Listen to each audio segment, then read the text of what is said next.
ሰላም አለይኩም ወራህመቱላሂ ወበረካቱ። ውድ ቤተሰቦቼ የቻናሌ ተከታታዮች እንዴት ናችሁ? ሰላም። ለሁለተኛ ጊዜ እንግዲህ ዛሬ መጥቻለሁ ማለት ነው። በጣም ነው ያዘንኩት። ይሄን ቪዲዮ ስሰራ በጣም አዝኛለሁኝ።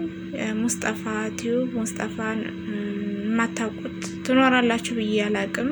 ሙስጠፋ ወንድማችን በቲክቶኩም ይሁን በዩቲዩቡ ብዙ ልጆች ያው እናውቀዋለን። ብዙ ነገሮችን ይሰራል። ቁርአን ያው መቼም ድምጹን የምናውቀው ነው። ማሻአላህ አላህ Subhanahu Wa Ta'ala ሰጥቶታል። እንዲሁም ደግሞ አዝናኝ ነገሮች እንደዚህ በቃ ፈታ የሚያረጉ ነገሮች ላይም ያው አለ ማለት ነው። እሱ ላይምና ሁለገብ ነገሮችን ይሰራል። ሲበዛ ለሰው አዛኝ እውነት ለመናገር ያው ብዙዎቻችን የምናውቀው ነው። ብዙዎቻችንን ያበረታታል። ማንንም ከማን ሳያበላልጥ አንዱን ከአንዱ ሳያበላልጥ ሁሉንም በኩል አይን አይቶ ለማበረታታት ያው ቻናል ምናምን ዩቲዩብ ያለን ልጆች ለማበረታታት በጣም የበኩሉን ይጥራል። ይሄ በዚህ ሁላችንም የምናውቀው ነው እና ዛሬ ተያዘ ተብሎ ሰምቼ አላመንኩኝም። ራሱ እንደሰማሁኝ ራሱ በቃ ልጆች ጋር ምናምን እንደገና እየጠየቅኩኝ ነው እና ያመንኩትና በጣም ነው እውነት እኔ እንጃ በጣም ነው ያዘንኩት። ምክንያቱም ሰው ማለት ነው የሆነ ለእንጀራው እንደዚህ ሲሰራ ከስራው ላይ እንደዚህ አይነት ነገር ሲከሰትበት በጣም አንጀት ይበላል። በጣም አሁን ላይ ደግሞ ያለውን ነገር ታውቁታላችሁ። በዚህ ሰዓት ሳውዲ ውስጥ ያለን ነገር የሚታወቅ ነው።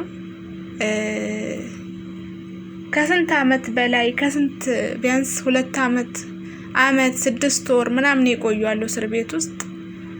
ሰው እኮ ተይዞ ሀገር መግባት ቢሆን ሀገር ብቻ በቃ ወዲያው መግባት ቢሆን ምንም አይደለም። ሰው መቼስ ከሀገሩ ማንም አይቀርም እና ይሄ ምንም አልነበረም። ግን በፊት 2 አመት 1 አመት ምናምን የታሰሩት እያሉ እንደገና እነዚህ ደግሞ አሁን እንደዚህ አዲስ ሲታሰሩ ሲያዙ በጣም ነው አንጀት የሚበላው። በጣም ማለት ነው በጣም ነው የሚያሳዝነው። እና ዛሬ ላይ ደግሞ እንግዲህ ሳውዲ ውስጥ እንደምታውቁት ነው ሁሉም አካባቢ ሁሉም ከተሞች ላይ ጅዳ፣ ሪያድ፣ መካ፣ መዲና በጣም ተፍትሽ እያደረጉ ነው። በጣም እኔ ራሱ እንደዚህ ቤት ደውዬ እየጠየቅኩኝ ነው። ያው እኔ ስራ ቦታ ነኝ።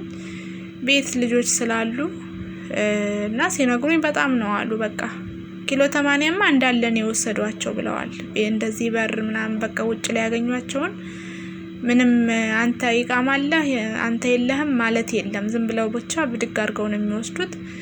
እንግዲህ ቃማ ያላቸው ምናልባት ብዙ ፕሮሰሶች ሊያጋጥሙ ሊሏቸው ይችላል እንጂ ሊፈቷቸው ይችላሉ። ያው ከፊላቸው ጋር ምናምን የሚሰሩ ልጆች በከፊላቸው አማካኝነት ሊወጡ ይችላሉ።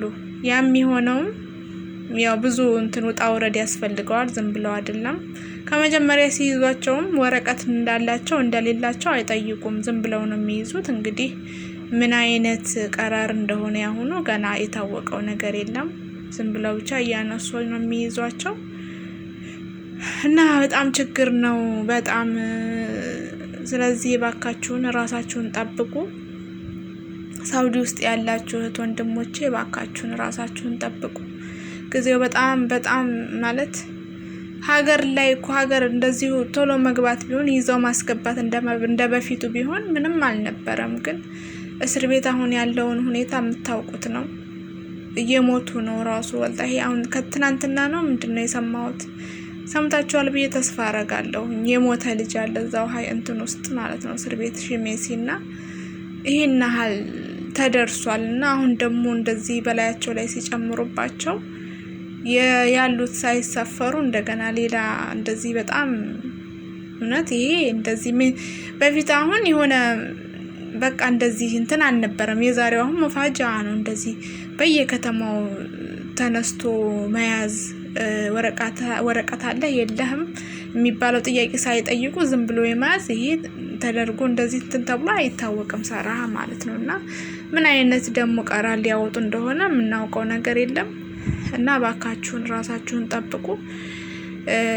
ወደ ውጭ ምናምን መውጣታችሁን ማለት መውጣትን ቀንሱ። በቃ ምንም ማድረግ አይቻልም። እንግዲህ ሰው ሀገር ላይ ሆነን እንደፈለግን እንሁን ማለት አንችልም። ወይ ደግሞ ወረቀት ስላለኝ ምንም አይነኩኝም ምን ያመጣሉ ምናምን ህጋዊ ነኝ የሚባልም ነገር አሁን ላይ አልሰራም። አሁን ላይ በጣም በቃ አስቸጋሪ ሆኗልና እባካችሁን ራሳችሁን ጠብቁ። እባካችሁን ለተያዙትም ደግሞ ድምጽ መሆን ግድ ይለናል ማለት ነው። በቻልነው ሸርሸር እያደረግን እባካችሁን ድምጽ እንሆናቸው።